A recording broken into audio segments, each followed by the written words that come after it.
On a aujourd'hui des députés qui, je considère, moi, je vous le dis, comme Rima Hassan, être des Français de papier, des Français de papier. Voilà, c'est des gens, ils ont la carte d'identité française. Papier. Oui, de papier. Ça va faire beaucoup réagir. Pourquoi cette expression? La démonstration qu'aujourd'hui, nous avons une politique de naturalisation, d'obtention de la nationalité beaucoup trop laxiste, trop peu exigeante, puisque des gens comme M. Delogu ou Mme Rima Hassan l'ont obtenue. Pour en faire quoi? Pour aller faire l'apologie de régimes qui aujourd'hui crachent sur la France. Donc ce ne sont pas de bons Français à vos yeux? Ah bah excusez-moi, je ne sais pas ce qu'a aujourd'hui de français Rima Hassan, à part la carte d'identité. Je ne comprends pas comment cette femme a pu obtenir la nationalité. Je ne comprends pas comment elle peut encore d'ailleurs la conserver sans en être déchue alors qu'elle fait l'apologie du terrorisme de sa nationalité. Et oui, je pense que Rima Hassan. Oui, absolument. Oui, c'est la démonstration, et M. Delogu en est aussi l'exemple, que nous avons eu une fabrication industrielle, oui, de Français de papier qui aujourd'hui se retournent contre nous. Alors vous avez compris, Mohamed, Mehdi, Rachid, Abdelkader, tous les musulmans, vous avez compris? Vous n'êtes pas français.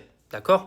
C'est Madame la blondasse qui vit dans son monde de rêve qui vous dit que vous n'êtes pas des Français. Vous n'avez rien de français. Même si vous êtes né sur le territoire français, vous êtes des sous-merdes. D'accord? Vous n'avez rien de français. Votre carte d'identité, elle vaut rien. Madame la blondasse, elle préfère, elle, te dire qu'elle est plus française que toi. Alors, Marion Maréchal Le Pen, il faut quand même qu'elle se mette dans le crâne que si demain elle meurt, tout le monde s'en branle. Hein. D'accord? Personne, que ce soit au niveau de la politique en France, à part ses copains à l'extrême droite, la personne, tout le monde s'en fout, quoi. Tout le monde l'aura oublié en 48 heures. Moi, je pense qu'arrive un moment, il faut que vous arrêtiez de croire que vous êtes au-dessus de tout. Demain, si tu meurs, tout le monde t'aura oublié en 48 heures.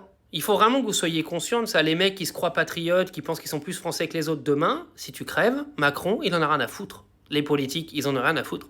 Tu finiras au même endroit, avec les rats qui boufferont ton cadavre, et tout le monde s'en battra les couilles dans ton pays. Arrêtez de vous croire supérieur aux autres, parce que vous êtes que des humains comme les autres, et vous valez pas mieux que les autres. D'accord?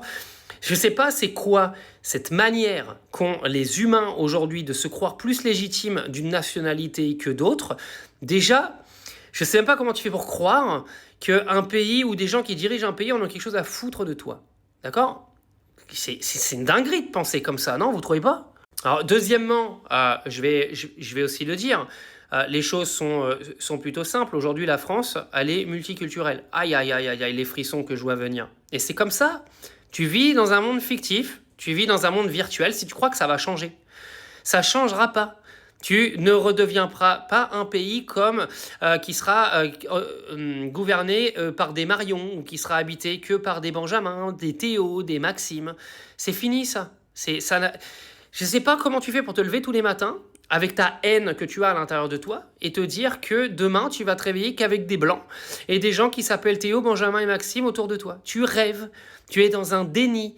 Et le déni, vaut mieux que tu te réveilles parce que tu vas avoir une vie pourrie, mon gars. Mais vraiment pourrie, ta vie va être catastrophique. Donc, un conseil, réveille-toi. Et au pire, si tu n'es pas content de la France que tu as aujourd'hui devant toi, il n'y a rien qui t'empêche de prendre un avion et de la quitter parce que les autres, ils partiront pas.